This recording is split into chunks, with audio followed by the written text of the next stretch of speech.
Hello and welcome to all of you on our YouTube channel that is Balaji Education Point. Today we cover the topic of introduction of India. Bharat ਬਾਰੇ ਜਾਣ ਪਛਾਣ ਇਸ topic ਨੂੰ ਅੱਜ ਆਪਾਂ cover ਕਰਾਂਗੇ ਅੱਜ ਦੇ ਲੈਕਚਰ ਵਿੱਚ। ਦੇਖੋ ਇਹ ਜੋ ਟੌਪਿਕ ਹੈ ਇਹ ਹਾਈਲੀ ਜੋ ਰეკਮੈਂਡਡ ਹੈ for the paper of ETT ਕਿਉਂਕਿ ETT ਦੇ ਪੇਪਰ ਵਿੱਚ ਸਪੈਸ਼ਲੀ ਮੈਂਸ਼ਨ ਕੀਤਾ ਗਿਆ ਹੈ ਭਾਰਤ ਬਾਰੇ ਜਾਣ ਪਛਾਣ। ਠੀਕ ਹੈ, ETT ਦੇ ਪੇਪਰ ਤੋਂ ਇਲਾਵਾ ਤੁਸੀਂ ਅਗਰ ਕਿਸੇ ਪੰਜਾਬ ਦੇ ਕਿਸੇ ਵੀ ਲੈਵਲ ਦਾ ਐਗਜ਼ਾਮ ਦੇ ਰਹੇ ਹੋ ਜਾਂ ਫਿਰ ਤੁਸੀਂ ਸੈਂਟਰ ਦਾ ਕੋਈ ਐਗਜ਼ਾਮ ਦੇ ਰਹੇ ਹੋ ਤਾਂ ਉਸ ਵਿੱਚ ਜੋ ਇੰਡੀਅਨ ਜੀਓਗ੍ਰਾਫੀ ਹੈ ਉਸ ਦੇ ਵਿੱਚ ਜੋ ਇੰਡੀਆ ਬਾਰੇ ਫੈਕਟ ਨੇ ਉਸ ਨੂੰ ਕਵਰ ਕੀਤਾ ਜਾਂਦਾ ਹੈ। ਠੀਕ ਹੈ, ਇੰਡੀਆ ਬਾਰੇ ਫੈਕਟ ਦੇ ਉੱਪਰ ਕੋਈ ਨਾ ਕੋਈ ਕੁਐਸਚਨ ਆ ਜਾਂਦਾ ਹੈ ਤਾਂ ਇਹ ਵੈਸੇ ਇਹ ਹਾਈਲੀ ਰეკਮੈਂਡਡ ਹੈ ਫॉर ETT ਬਟ ਤੁਸੀਂ ਅਗਰ ਕਿਸੇ ਵੀ ਐਗਜ਼ਾਮ ਦਾ ਤਿਆਰੀ ਕਰ ਰਹੇ ਹੋ, ਠੀਕ ਹੈ, ਪ੍ਰੈਪਰੇਸ਼ਨ ਕਰ ਰਹੇ ਹੋ ਤਾਂ ਤੁਸੀਂ ਇਸ ਦੇ ਲਈ ਵੀ ਇਸ ਲੈਕਚਰ ਨੂੰ ਸੁਣ ਸਕਦੇ ਹੋ ਤੇ ਆਪਣੇ ਨੋਟਸ ਤਿਆਰ ਕਰ ਸਕਦੇ ਹੋ। ਲੈਕਚਰ ਸਟਾਰਟ ਕਰਨ ਤੋਂ ਪਹਿਲਾਂ ਆਈ ਇੰਟਰੋਡਿਊਸ ਮਾਈਸੈਲਫ ਬਲਰਾਜ ਸੋਮਲ। ਠੀਕ ਹੈ, ਐਂਡ ਦਿਸ ਜੋ ਲੈਕਚਰ ਹੈ ਇਟ ਇਜ਼ ਰਿਪਰੈਜ਼ੈਂਟਡ ਬਾय मी। ਠੀਕ ਹੈ ਜੀ, ਔਰ ਅਗਰ ਤੁਸੀਂ ਸਾਡੇ ਕਿਸੇ ਵੀ ਨਿਊ ਕੋਰਸ ਬਾਰੇ ਸਾਡੇ ਚੈਨਲ ਰਿਲੇਟਡ ਜਾਂ ਸਾਡੇ ਇੰਸਟੀਚਿਊਟ ਰਿਲੇਟਡ ਕੋਈ ਵੀ ਇਨਫੋਰਮੇਸ਼ਨ ਲੈਣਾ ਚਾਹੁੰਦੇ ਹੋ ਤਾਂ ਤੁਸੀਂ ਸਾਨੂੰ ਇਸ ਨੰਬਰ ਤੇ ਕੰਟੈਕਟ ਕਰ ਸਕਦੇ ਹੋ। ਠੀਕ ਹੈ, ਤੁਹਾਡੇ ਹਰ ਇੱਕ ਕੁਐਸਚਨ ਦਾ ਤੁਹਾਨੂੰ ਆਨਸਰ ਦਿੱਤਾ ਜਾਵੇਗਾ, ਤੁਹਾਡੀ ਹਰ ਇੱਕ ਇਨਕੁਆਇਰੀ ਨੂੰ ਲਿਆ ਜਾਵੇਗਾ। ਇਸ ਤੋਂ ਇਲਾਵਾ ਅਗਰ ਤੁਸੀਂ ਠੀਕ ਹੈ ਸਾਡੇ ਕਿਸੇ ਵੀ ਲੈਕਚਰ ਦੀ PDF MCQs ਐਂਡ ਵਰਕਸ਼ੀਟ ਲੈਣਾ ਚਾਹੁੰਦੇ ਹੋ ਤਾਂ ਤੁਸੀਂ ਸਾਡਾ ਬਾਲਾਜੀ ਐਜੂਕੇਸ਼ਨ ਪੁਆਇੰਟ ਇਹ ਟੈਲੀਗ੍ਰਾਮ ਗਰੁੱਪ ਜੁਆਇਨ ਕਰ ਸਕਦੇ ਹੋ। It is our official Telegram group ਔਰ it is our official logo.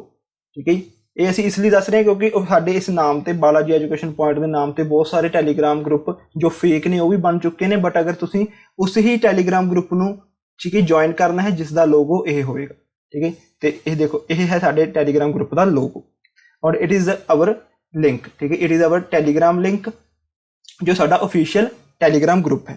ਇਸ ਤੋਂ ਇਲਾਵਾ ਜੋ ਸਪੈਸ਼ਲ ਇੱਕ ਟੈਲੀਗ੍ਰਾਮ ਗਰੁੱਪ ਬਣਾਇਆ ਗਿਆ ਹੈ ਸਾਡੇ ਵੱਲੋਂ ਹੋਰ ETT ਐਗਜ਼ਾਮ ਦੇ ਲਈ ਜੋ ਬੱਚੇ ETT ਦੇ ਪੇਪਰ ਦੀ ਤਿਆਰੀ ਕਰ ਰਹੇ ਨੇ ਉਹਨਾਂ ਦੇ ਲਈ ਜੋ ਸਪੈਸ਼ਲ ਇੱਕ ਟੈਲੀਗ੍ਰਾਮ ਗਰੁੱਪ ਬਣਾਇਆ ਗਿਆ ਹੈ। ਠੀਕ ਹੈ ਜੀ, ਉਸ ਦਾ ਇਹ ਲਿੰਕ ਹੈ, ਤੁਸੀਂ ਇਸ ਲਿੰਕ ਨੂੰ ਟੈਲੀਗ੍ਰਾਮ ਦੀ ਐਪ ਦੇ ਵਿੱਚ ਭਰ ਕੇ ਉਸ ਤੇ ਸਾਡੇ ਚੈਨਲ ਨੂੰ ਜੁਆਇਨ ਕਰ ਸਕਦੇ ਹੋ। ਤਾਂ ਸਟਾਰਟ ਕਰਦੇ ਹਾਂ ਅੱਜ ਦਾ ਲੈਕਚਰ। ਦੇਖੋ ਪਹਿਲਾ ਜੋ ਕੁਐਸਚਨ ਆਉਂਦਾ ਹੈ ਕਿ ਇੰਡੀਆ ਜੋ ਇੰਡੀਆ ਵਰਡ ਹੈ, ਇੰਡੀਆ ਨਾਮ ਹੈ, ਇਹ ਕਿਸ ਭਾਸ਼ਾ ਦੇ ਵਿੱਚੋਂ ਲਿਆ ਗਿਆ ਹੈ, ਕਿਸ ਲੈਂਗੁਏਜ ਦੇ ਵਿੱਚੋਂ ਲਿਆ ਗਿਆ ਹੈ। ਠੀਕ ਹੈ, ਜੋ ਇੰਡੀਆ ਵਰਡ ਹੈ it is originated from Greek language, ਇਹ ਜੋ ਗ੍ਰੀਕ ਲੈਂਗੁਏਜ ਦੇ ਵਿੱਚੋਂ ਲਿਆ ਗਿਆ ਹੈ। ਦੇਖੋ ਜੋ ਗ੍ਰੀਕ ਲੋਕ ਸੀ, ਗ੍ਰੀਕ ਦਾ ਮਤਲਬ ਜੋ ਸਿਕੰਦਰ ਆਇਆ ਸੀਗਾ, ਅਲੈਗਜ਼ੈਂਡਰ ਆਇਆ ਸੀਗਾ, ਠੀਕ ਹੈ, ਉਹ ਸਾਰੇ ਗ੍ਰੀਕ ਲੋਕ ਸੀਗੇ। ਤੇ ਗ੍ਰੀਕ ਲੋਕ ਜੋ ਇੰਡਸ ਨਦੀ ਦੇ ਕੰਢੇ ਤੇ ਰਹਿਣ ਵਾਲੇ ਲੋਕ ਸੀ। ਆਪਾਂ ਜਾਣਦੇ ਹਾਂ ਕਿ ਪੰਜਾਬ ਦਾ ਜੋ ਪੁਰਾਣਾ ਨਾਮ ਹੈ ਵੇਦਾਂ ਦੇ ਵਿੱਚ ਨਾਮ ਲਿਖਿਆ ਹੈ, ਰਿਗਵੇਦਿਕ ਨੇਮ ਹੈ ਪੰਜਾਬ ਦਾ, ਉਹ ਕਿਹੜਾ ਹੈ?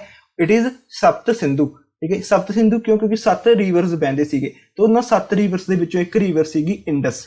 ਠੀਕ ਹੈ, ਤੇ ਜੋ ਗ੍ਰੀਕ ਲੋਕ ਸੀਗੇ, ਠੀਕ ਹੈ, ਗ੍ਰੀਕ ਲੋਕ ਸੀ ਉਹ ਇੰਡਸ ਦੇ ਕੰਢੇ ਰਹਿਣ ਵਾਲੇ ਲੋਕਾਂ ਨੂੰ ਕਿਸ ਨਾਮ ਨਾਲ ਜਾਣਦੇ ਸੀ? ਦੇ ਕਾਲਡ them ਇੰਡੋਈ। ਠੀਕ ਹੈ, ਦੇ ਕਾਲਡ them ਇੰਡੋਈ ਔਰ ਇਸ ਇੰਡੋਈ ਵਰਡ ਦੇ ਵੀ ਅੱਗੇ ਵਿਗੜ ਕੇ ਕਿਹੜਾ ਵਰਡ ਬਣਦਾ ਹੈ? ਇੰਡੀਆ ਬਣਦਾ ਹੈ। ਤਾਂ ਕੁਐਸਚਨ ਆਉਂਦਾ ਹੈ ਕਿ ਇੰਡੀਆ ਵਰਡ ਕਿਸ ਲੈਂਗੁਏਜ ਦੇ ਵਿੱਚੋਂ ਲਿਆ ਗਿਆ ਹੈ? ਤਾਂ ਇਹ ਗ੍ਰੀਕ ਲੈਂਗੁਏਜ ਦੇ ਵਿੱਚੋਂ ਲਿਆ ਗਿਆ ਹੈ। ਦੇਖੋ ਇਹ ਤਾਂ ਗੱਲ ਸੀਗੀ ਇੰਡੀਆ ਬਾਰੇ। ਇਸ ਤੋਂ ਇਲਾਵਾ ਜੋ ਕਨਫਿਊਜ਼ ਕਰਦਾ ਹੈ ਬੱਚਿਆਂ ਨੂੰ ਪੰਜਾਬ, ਠੀਕ ਹੈ, ਜੋ ਪੰਜਾਬ ਵਰਡ ਹੈ ਉਹ ਕਿਸ ਭਾਸ਼ਾ ਚੋਂ ਲਿਆ ਗਿਆ ਹੈ? ਤਾਂ ਇਹ ਲਿਆ ਗਿਆ ਹੈ ਪਰਸ਼ੀਅਨ ਭਾਸ਼ਾ ਦੇ ਵਿੱਚੋਂ। ਠੀਕ ਹੈ, ਜੋ ਫਾਰਸੀ ਭਾਸ਼ਾ ਸੀ ਉਸ ਵਿੱਚੋਂ ਲਿਆ ਗਿਆ ਹੈ ਪੰਜਾਬ ਵਰਡ। ਇਹ ਤੁਸੀਂ ਕਨਫਿਊਜ਼ ਨਹੀਂ ਹੋਣਾ ਕਿ ਇੰਡੀਆ ਵਰਡ ਜੋ ਲਿਆ ਗਿਆ ਹੈ ਉਹ ਗ੍ਰੀਕ ਲੈਂਗੁਏਜ ਵਿੱਚੋਂ ਲਿਆ ਗਿਆ ਹੈ ਤੇ ਪੰਜਾਬ ਵਰਡ ਲਿਆ ਗਿਆ ਹੈ ਪਰਸ਼ੀਅਨ ਲੈਂਗੁਏਜ ਦੇ ਵਿੱਚੋਂ। ਇੰਡੀਆ ਜੋ ਆਪਣਾ ਦੇਸ਼ ਹੈ ਇਸ ਦੇ ਨਾਮ ਦੇ ਰਿਲੇਟਡ ਇੱਕ ਹੋਰ ਕੁਐਸਚਨ ਬਣਦਾ ਹੈ ਕਿ ਜੋ ਸਾਡੇ ਸੰਵਿਧਾਨ ਦੇ ਵਿੱਚ, ਸਾਡੇ ਕਨਸਟੀਟਿਊਸ਼ਨ ਦੇ ਵਿੱਚ ਇੰਡੀਆ ਦਾ ਕੀ ਨਾਮ ਹੈ? ਠੀਕ ਹੈ, ਸਾਡੇ ਕਨਸਟੀਟਿਊਸ਼ਨ ਦੇ ਵਿੱਚ ਇੰਡੀਆ ਦਾ ਕੀ ਨਾਮ ਹੈ? ਉਸ ਵਿੱਚ ਇੰਡੀਆ ਨਾਮ ਹੈ ਇੰਡੀਆ, ਡੈਟ ਇਜ਼ ਭਾਰਤ। ਇਹ ਕੰਪਲੀਟ ਨਾਮ ਹੈ ਇੰਡੀਆ ਦਾ, ਇੰਡੀਆ ਡੈਟ ਇਜ਼ ਭਾਰਤ, ਇਹ ਕੰਪਲੀਟ ਨਾਮ ਹੈ ਇੰਡੀਆ ਦਾ। ਅਗਰ ਤੁਹਾਨੂੰ ਪੁੱਛਿਆ ਜਾਵੇ ਕਿ ਇੰਡੀਅਨ ਕਨਸਟੀਟਿਊਸ਼ਨ ਦੇ ਵਿੱਚ ਇੰਡੀਆ ਨੂੰ ਕਿਸ ਨਾਮ ਨਾਲ ਜਾਣਿਆ ਜਾਂਦਾ ਹੈ ਤਾਂ ਉਸ ਵਿੱਚ ਤੁਸੀਂ ਇਹ ਆਪਸ਼ਨ ਹੈ ਉਸ ਨੂੰ ਟਿਕ ਲਗਾ ਕੇ ਆਉਣਾ ਹੈ ਕਿ ਇੰਡੀਆ ਡੈਟ ਇਜ਼ ਭਾਰਤ। ਇਹ ਸੀਗਾ ਇੰਡੀਆ ਦੇ ਨਾਮ ਬਾਰੇ। ਨੈਕਸਟ ਹੈ ਕਿ ਇੰਡੀਆ ਇਜ਼ ਲਾਈਂਗ ਬਿਟਵੀਨ, ਠੀਕ ਹੈ, 8 degree 4 minute north to 37 degree 6 minute north latitude. ਮਤਲਬ ਦੇਖੋ ਲੈਟੀਟਿਊਡ ਨੂੰ ਪੰਜਾਬੀ ਵਿੱਚ ਕਿਹਾ ਜਾਂਦਾ ਹੈ ਵਿਤਕਾਰ। ਠੀਕ ਹੈ, ਵਿਤਕਾਰ ਪੰਜਾਬੀ ਵਿੱਚ ਕਿਹਾ ਜਾਂਦਾ ਹੈ ਵਿਤਕਾਰ। ਅਗਰ ਆਪਾਂ ਸਿੰਪਲ ਭਾਸ਼ਾ ਵਿੱਚ ਕਰੀਏ ਕਿ ਮੈਪ ਦੇ ਉੱਪਰ ਜੋ ਲੇਟੀਆਂ ਹੋਈਆਂ ਲਾਈਨਾਂ ਨੇ, ਠੀਕ ਹੈ, ਜੋ ਲੇਟੀਆਂ ਹੋਈਆਂ ਲਾਈਨਸ ਨੇ, ਜੋ ਹੌਰੀਜ਼ੌਂਟਲ ਲਾਈਨਸ ਨੇ, ਠੀਕ ਹੈ, ਜੋ ਹੌਰੀਜ਼ੌਂਟਲ ਲਾਈਨਸ ਨੇ ਉਹਨਾਂ ਨੂੰ ਕੀ ਕਿਹਾ ਜਾਂਦਾ ਹੈ? That R latitude. ਠੀਕ ਹੈ, ਅਗਰ ਪੁੱਛਿਆ ਕਿ ਵਰਲਡ ਦੇ ਵਿੱਚ ਟੋਟਲ ਲੈਟੀਟਿਊਡਸ ਕਿੰਨੇ ਨੇ ਤਾਂ ਵਰਲਡ ਦੇ ਵਿੱਚ 181 ਲੈਟੀਟਿਊਡਸ ਨੇ। ਠੀਕ ਹੈ, ਟੋਟਲ ਗਿਣਤੀ ਹੈ ਜੋ ਲੈਟੀਟਿਊਡਸ ਦੀ ਵਰਲਡ ਦੇ ਵਿੱਚ ਤਾਂ ਉਹ ਕਿੰਨੀ ਹੈ? 181। ਜੋ ਵਰਲਡ ਦਾ ਮੈਪ ਆਪਾਂ ਦੇਖਦੇ ਹਾਂ ਗਲੋਬ ਹਾਂ ਉਸ ਵਿੱਚ ਇਹ 181 ਟੋਟਲ ਲੇਟੀਆਂ ਹੋਈਆਂ ਲਾਈਨਸ ਨੇ। ਠੀਕ ਹੈ ਜੀ, ਤਾਂ ਇੰਡੀਆ ਕਿਸ ਲੈਟੀਟਿਊਡ ਦੇ ਉੱਤੇ ਸਥਿਤ ਹੈ ਵਰਲਡ ਦੇ ਮੈਪ ਦੇ ਵਿੱਚ, ਗਲੋਬ ਦੇ ਉੱਪਰ? ਤਾਂ ਇਹ 8 डिग्री 4 मिनट नॉर्थ मतलब कि 8 डिग्री 4 मिनट उत्तर तो 37 डिग्री 6 मिनट उत्तर तक लैटीट्यूड के उपर स्थित है। अगर अपने मैप के चैक करना तो आप इस लैटीट्यूड के उत्ते इंडिया नूं लभ सकते हैं। उस तो अगे आता है कि इंडिया किस लॉन्गीट्यूड के उत्ते सिचुएटेड है। लॉन्गीट्यूड का मतलब जो खड़ियां हुई लाइन्स ने, ठीक है, मतलब जो वर्टिकल लाइन्स ने, ठीक है, वर्टिकल लाइन्स ने उन्होंने कहा जाता है लॉन्गीट्यूड। लॉन्गीट्यूड नूं पंजाबी विच कहा जाता है लंबकार, ठीक है, लंबकार। तो पंजाबी विच लंबकार, लॉन्गीट्यूड का मतलब लंबकार ते लैटीट्यूड का मतलब वितकार।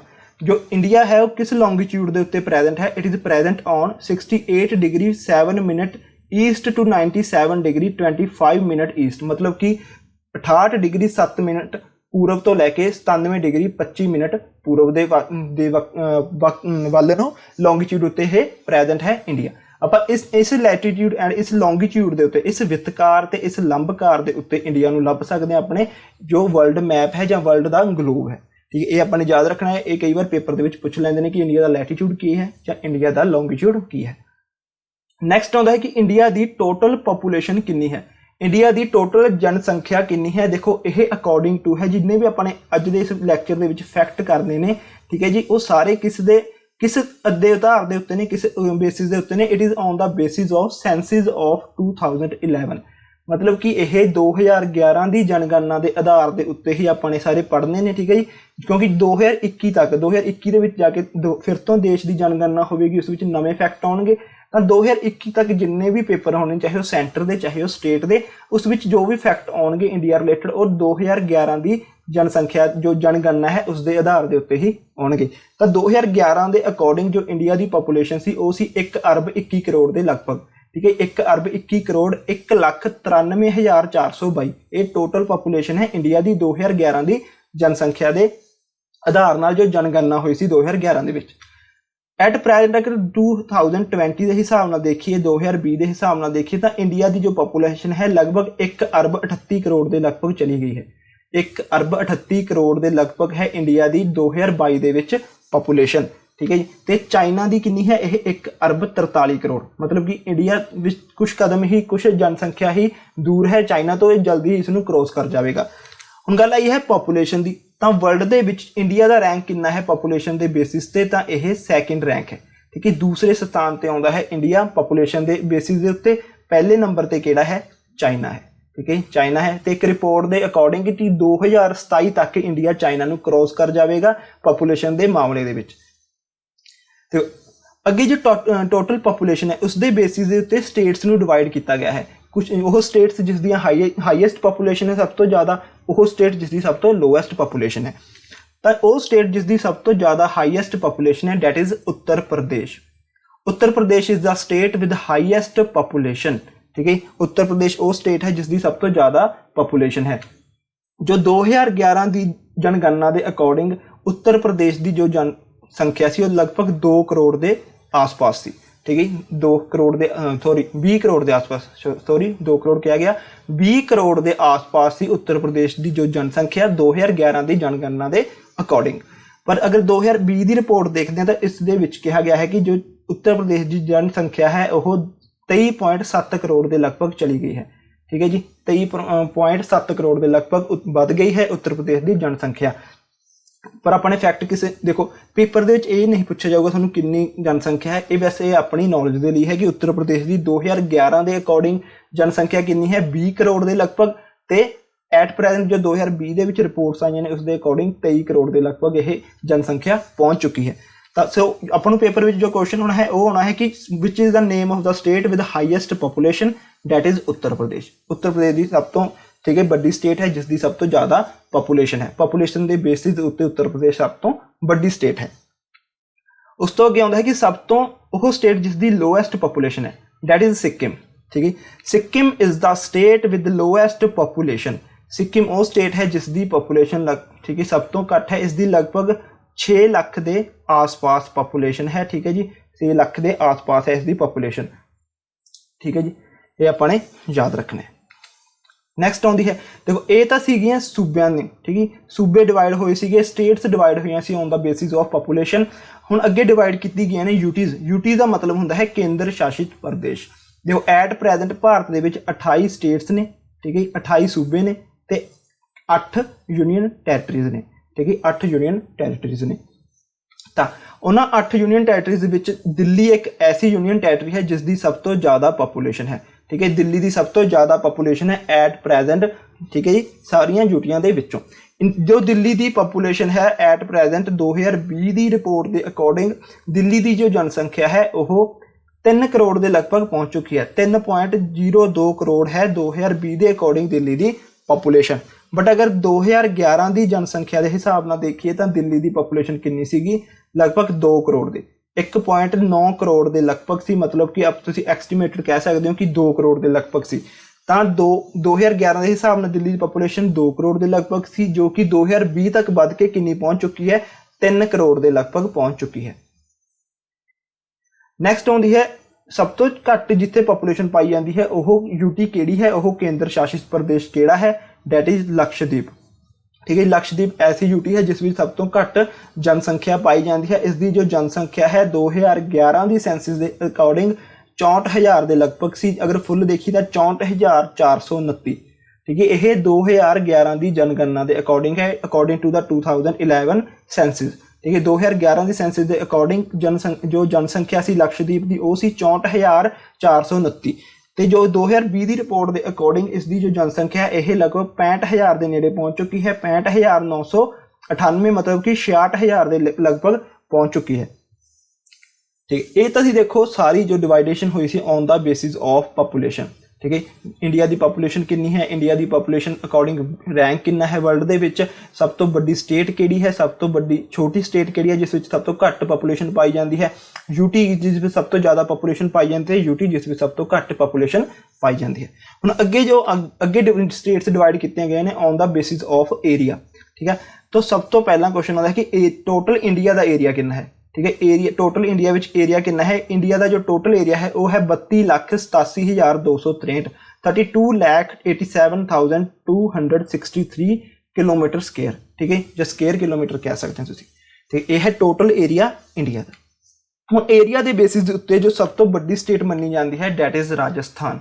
ठीक है राजस्थान सब तो बड़ी स्टेट मनी जाती है एरिया के बेसिस के उत्ते। ठीक है तो सब तो छोटी स्टेट जो एरिया के बेसिस से मनी जाती है डैट इज़ गोवा।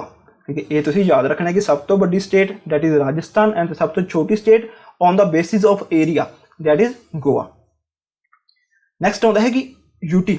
हुण आउंदी है गल यूटी दे उत्ते, यूटी जिहड़ी जिसकी कि सब तो ज़्यादा एरिया मन्निया जाता है वो किहड़ी है लद्दाख। ये तो न्यूली ही फॉर्मड हुई है, ठीक है नवीं बनी ही यूटी है एक लद्दाख। इसका जो एरिया है लगभग 59,146 किलोमीटर स्केयर के आसपास है। देखो इसका एरिया क्यों लिखा गया है, क्योंकि यह एक तो न्यूली फॉर्मड हुई है, तो कई बार एग्जाम के थोनों लद्दाख का एरिया पूछ सकते हैं कि लद्दाख का टोटल एरिया कितना है।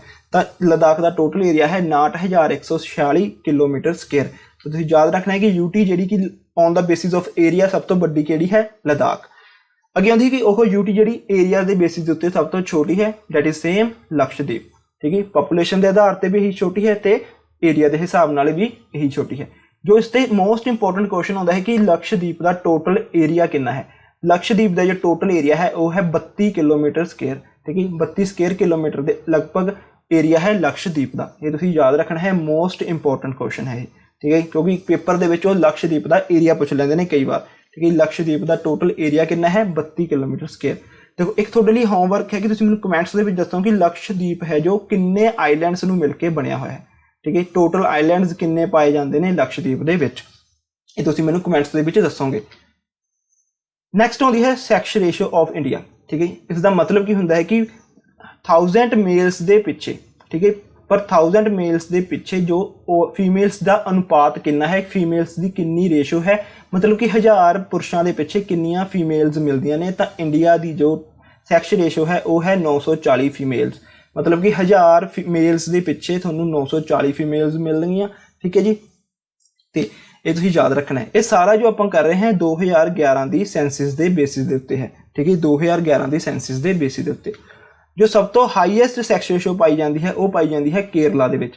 उस जगह 1000 मर्दों के पिछे 1084 फीमेल्स मिलदियां ने, मतलब कि 1000 मेल्स दे कंबाइन जो कहा जाता है 1084 फीमेल्स मिलणगियां थोनों केरला के विच।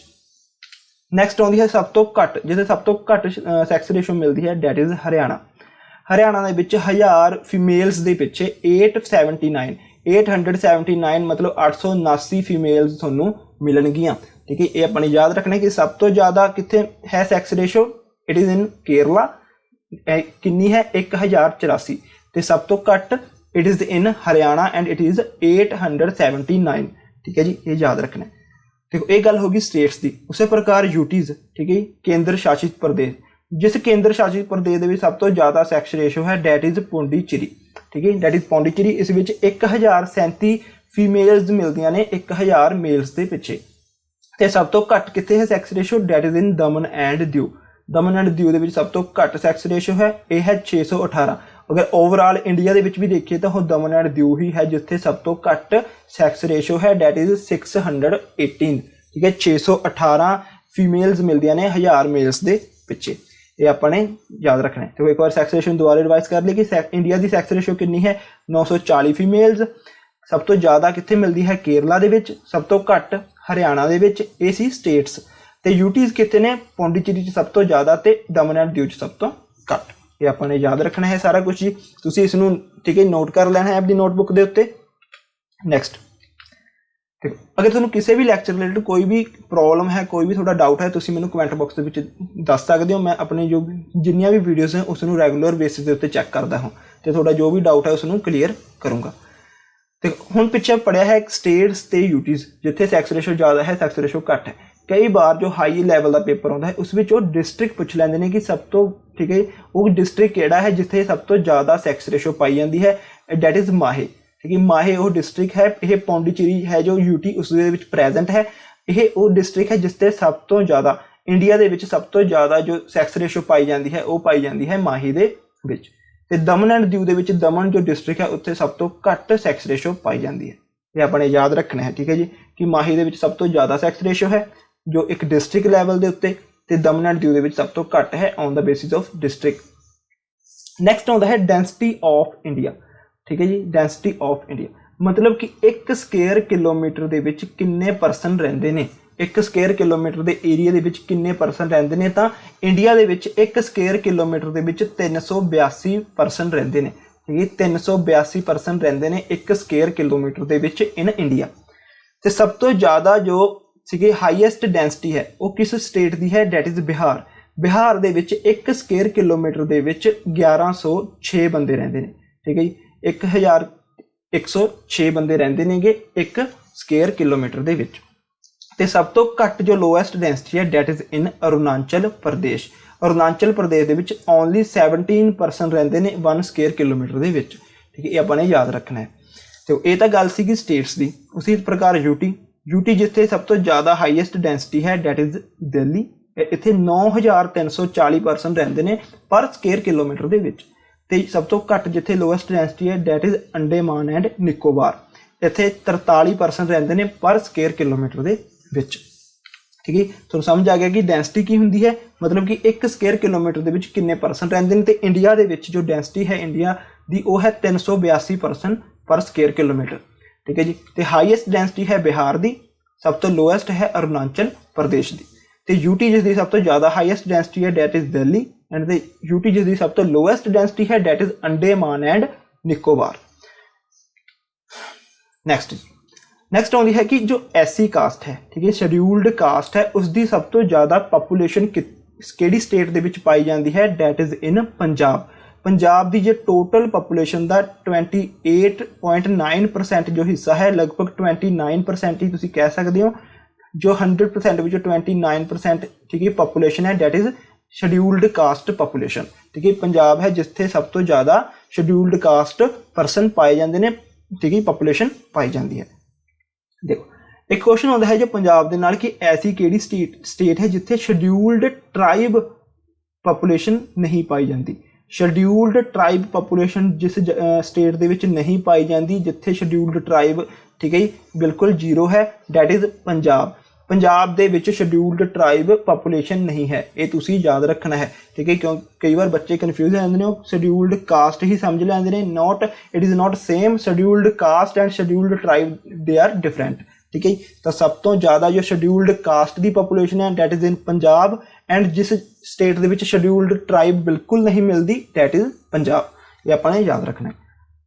नैक्सट आता है कि स्टेट जिथे सब तो लोएस्ट पॉपूलेशन मिलती है शेड्यूल्ड कास्ट की डैट इज़ मिजोरम, ठीक है। मिजोरम के 0.03% के लगभग पॉपूलेशन है ओनली शेड्यूल्ड कास्ट, ठीक है। नैक्सट आता है लिटरेसी रेट, मतलब कि 100% के पिछे किन्ने लोग पढ़े लिखे ने, ठीक है जी। किन्ने लोग पढ़े लिखे ने जिन्होंने अपने साइन करने आते हैं, ठीक है जी। मेनली लिटरेसी के आता है कि जिन परसन को अपने साइन करने आते हैं वो पढ़े लिखे ने, ठीक है।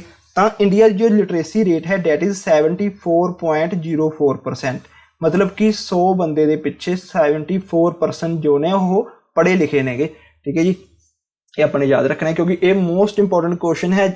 पूछा जाता है कि 2011 की जनगणना के हिसाब नाल on the basis of 2011 census what is the literacy rate of India, India की जो, ठीक है, पढ़े लिखे की रेट है, रेशो है, वो कितनी है, डैट इज 74.04%। देखो उसी प्रकार सब तो ज़्यादा किस स्टेट की लिटरेसी रेट है, ठीक है, डैट इज़ केरला। केरला के 100 बंदे के पिछे 93 तो 94% जो ने पढ़े लिखे ने।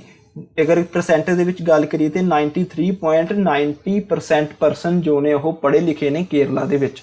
ते सब तो लोएस्ट जो लिटरेसी रेट है डैट इज़ बिहार। बिहार के 100 के पिछे ओनली 63 तो 64 बंदे ने जो पढ़े लिखे ने। 63.82% परसनस, ठीक है, are literate in Bihar. Next जी देखो ये होगी यूटी की गल, सॉरी स्टेट्स की गल, तो हुण आउंदी है यूटी की गल। यूटी की जो सब तो ज़्यादा पढ़ी लिखी है डैट इज़ लक्षद्वीप, ठीक है। लक्षद्वीप जो यूटी है वो सब तो ज़्यादा पढ़ी लिखी है। तो सब तो घट पढ़ी लिखी यूटी केड़ी है, दादरा एंड नागर हवेली। दादरा एंड नागर हवेली सब तो घट पढ़ी लिखी यूटी है, ये अपने याद करना है। तुसी मैनूं कमेंट्स दे विच दसो कि पंजाब दे विच सब तो पढ़िया लिखिया जो सब तो वध पढ़िया लिखिया डिस्ट्रिक्ट केड़ा है, तो सब तो घट पढ़िया लिखिया डिस्ट्रिक्ट केड़ा है, ठीक है जी। लोएस्ट डिस्ट्रिक्ट जो लिटरेट है तो हाईएस्ट डिस्ट्रिक्ट जो लिटरेट है। बाकी आप सारा जो पंजाब के रिलेटेड भी, ठीक है, कवर करांगे इन द जो आप पंजाब के बारे उसकी इंट्रोडक्शन वगैरह पढ़ांगे, ठीक है। देखो ये जो पार्ट है ये फस्ट पार्ट है इंडिया की इंट्रोडक्शन का। इस तो बाद आप सैकेंड पार्ट के इंडिया की कुछ होर गल्लां जो होर फैक्ट ने उसनूं भी कवर करांगे। तो ये तो होगी सारी अपने जो पॉपूलेशन के बेसिस के उत्ते, एरिया के बेसिस के उत्ते, डेंसिटी के बेसिस के उत्ते, सैक्स रेशो एंड लिटरेसी रेट, इन्हां दी बेसिस के उत्ते जो स्टेट्स सी, जो स्टेट की डिवाइडेशन हुई सी उसनूं आपां पढ़िया। हुण नैक्सट आउंदी है जो इंडिया की जोग्राफी के उपर क्वेश्चन बनता है most important on the basis of tropic of cancer, मतलब कि कर्क रेखा। ट्रॉपिक ऑफ कैंसर का मतलब कर्क रेखा।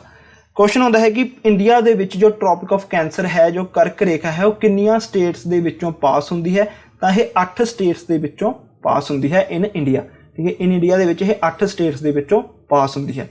उन्होंने स्टेट्स का की नाम है, जिहड़ा गुजरात, राजस्थान, मध्य प्रदेश, छत्तीसगढ़, झारखंड, वेस्ट बंगाल, त्रिपुरा एंड मिजोरम। ये 8 स्टेट्स ने जिन्हां विचों कर्क रेखा है, जो ट्रॉपिक ऑफ कैंसर लाइन है, वह पास होंदी है इंडिया दे विच। देखो ये तो हो गया सिंपल पेपर के क्वेश्चन कि किन्नियां स्टेट्स के विचों पास होंदी है। जो थोड़ा जिहा हाई लैवल का क्वेश्चन आता है वो आता है कि ट्रॉपिक ऑफ कैंसर किस जगह तो, किस पॉइंट के उत्तों सब तो क्लोजेस्ट होकर निकलती है, डैट इज़ उदयपुर, ठीक है। त्रिपुरा के विच एक जगह है डैट इज़ उदयपुर। देखो उदयपुर राजस्थान के विच भी है, बट यह राजस्थान वाला उदयपुर नहीं है, it is of Tripura. Tripura के विच एक जगह है उदयपुर। इस जगह तो जो ट्रॉपिक ऑफ कैंसर है सब तो नेड़े दी निकलती है, क्लोजेस्ट पॉइंट है ट्रॉपिक ऑफ कैंसर के पास होने का, ठीक है। ये तुसीं याद रखना है। उस तो अगे जो क्वेश्चन होता है कि सब तो फस्ट स्टेट जो ट्रॉपिक ऑफ कैंसर एंटर करती है, तो सब तो फस्ट स्टेट केड़ी है जिस विच ये एंटर करती है, डैट इज़ गुजरात। गुजरात दे विच ये सब तो पहला एंटर करती है। तो जो ये लीव करती है इंडिया के विचों बाहर निकलती है, तो जो लास्ट स्टेट केड़ी है, डैट इज़ मिजोरम, ठीक है, डैट इज़ मिजोरम। देखो ये सारी सेम सीक्वेंस है जिस दे अकॉर्डिंग जो ट्रॉपिक ऑफ कैंसर है वो पास करती है इंडिया के विच।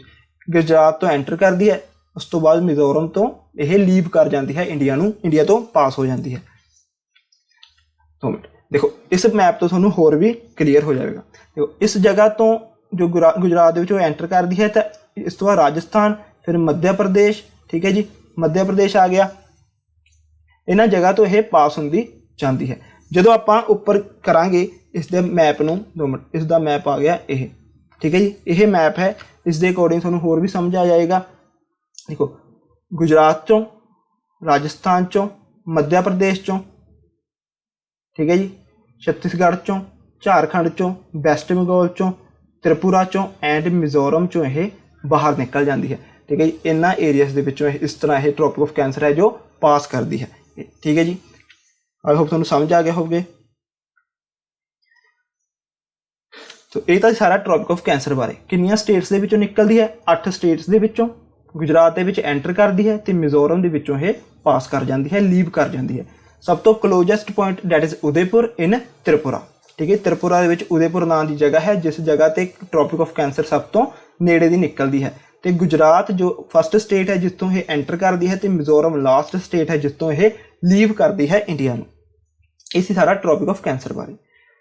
नैक्सट आते हैं जो इंडिया दे, ठीक है, पूछा जाता है कि जो उत्तर वाले पासे सब तो, ठीक है, हाईएस्ट पॉइंट जो है उत्तर का सब तो नॉर्थन मोस्ट पॉइंट किहड़ा है इंडिया का, इंडिया का साउथਰਨ मोस्ट पॉइंट किहड़ा है, ईस्टर्न किहड़ा है ते वैसटर्न किहड़ा है। ठीक है, जो इंडिया का उत्तरी पॉइंट है, उत्तरी, ठीक है, धुरा है, वह किहड़ा है, डैट इज़ इंदिरा कोल। देखो ये किहड़ा है, इंदिरा कोल, ये प्रेजेंट है इन सियाचिन ग्लेशियर के विच। ठीक है, सियाचिन ग्लेशियर जो है यह एक वैली के विच प्रेजेंट है। उस वैली का की नाम है? उस वैली का नाम है नुब्रा वैली। यह नुब्रा वैली के विच प्रेजेंट है सियाचिन ग्लेशियर। ठीक है, नुब्रा वैली है, यह काराकोरम जो माउंटेन रेंज है, काराकोरम माउंटेन रेंज है जो उसका यह हिस्सा है वैली। ठीक है, यह वैली काराकोरम माउंटेन रेंज के विच पाई जाती है। तो सियाचिन किस जगह पाया जाता है? सियाचिन ग्लेशियर जो है यह नुब्रा वैली के विच पाया जाता है जो कि काराकोरम रेंज का हिस्सा है।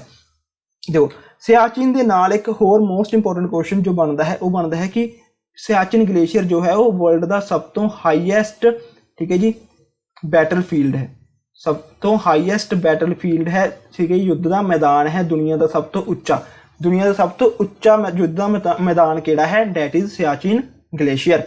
तो सियाचिन ग्लेशियर विच एक पॉइंट पाई जाती है, एक जगह पाई जाती है जिसका नाम की है इंदिरा कोल। ठीक है, इंदिरा कोल। तो याद रखना कि इंदिरा कोल जिहड़ी है वो है इंडिया का नॉर्थन मोस्ट पॉइंट। तो ये तो है इंदिरा कोल। दूजा जो है साउथਰਨ मोस्ट पॉइंट है, that is Indira point. Confuse नहीं होना, इंदिरा पॉइंट जो है वह साउथਰਨ मोस्ट पॉइंट है, तो जो इंदिरा कोल है वह नॉर्थन मोस्ट पॉइंट है इंडिया का। ठीक है, जो इंदिरा पॉइंट है it is present in great Nicobar. ठीक है, यह ग्रेट निकोबार के विच प्रेजेंट है। अंडेमान निकोबार के अलग अलग आइलैंड्स ने, उस विचों एक आइलैंड है ग्रेट निकोबार। ठीक है, इंदिरा पॉइंट जो है यह ग्रेट निकोबार के विच प्रेजेंट है।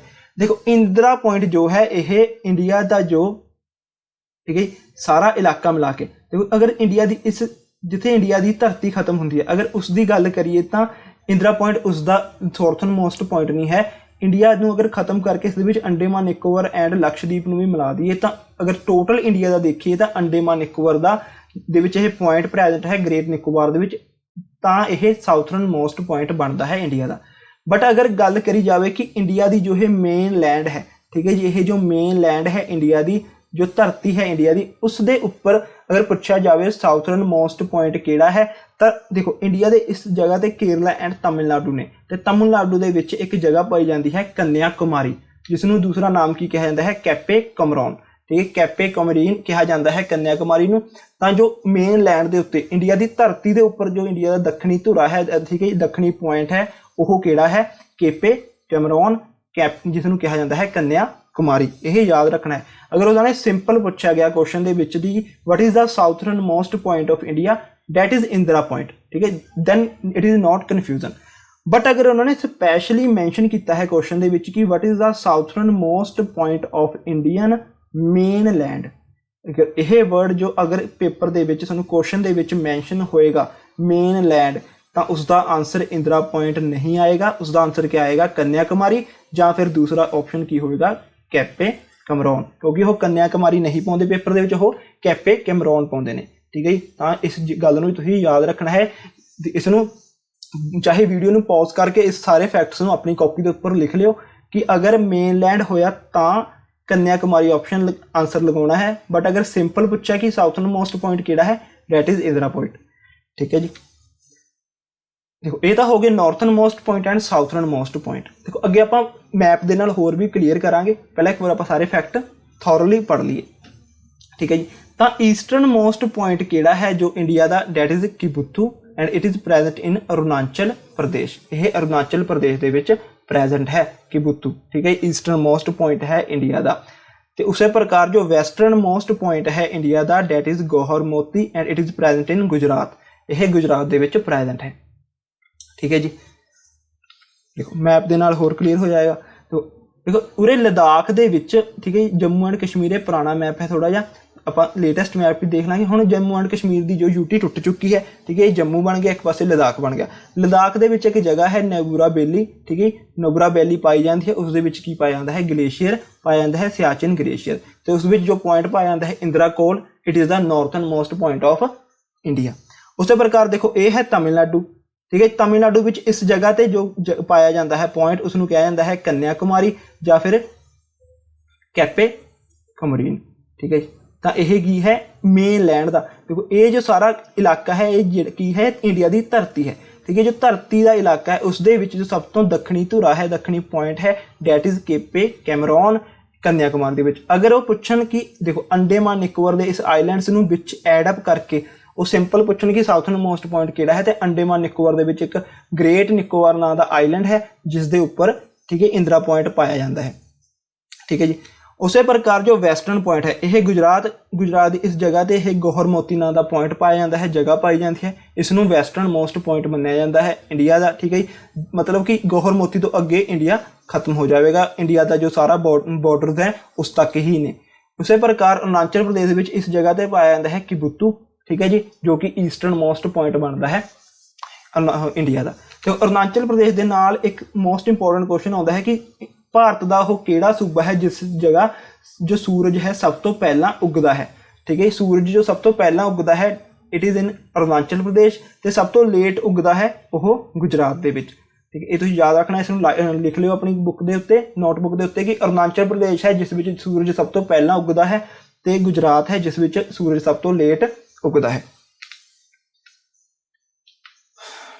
नैक्सट आती है इंडियन स्टैंडर्ड टाइम मैरिडियन, ठीक है जी, जो कि एक तरह की लाइन है, इमेजिनरी लाइन है ये जो मैप के विचों, ठीक है, पास होंगी है, जिस दे बेसिस के उत्ते इंडिया का जो टाइम है उसनूं सिलेक्ट किया जाता है, ठीक है जी।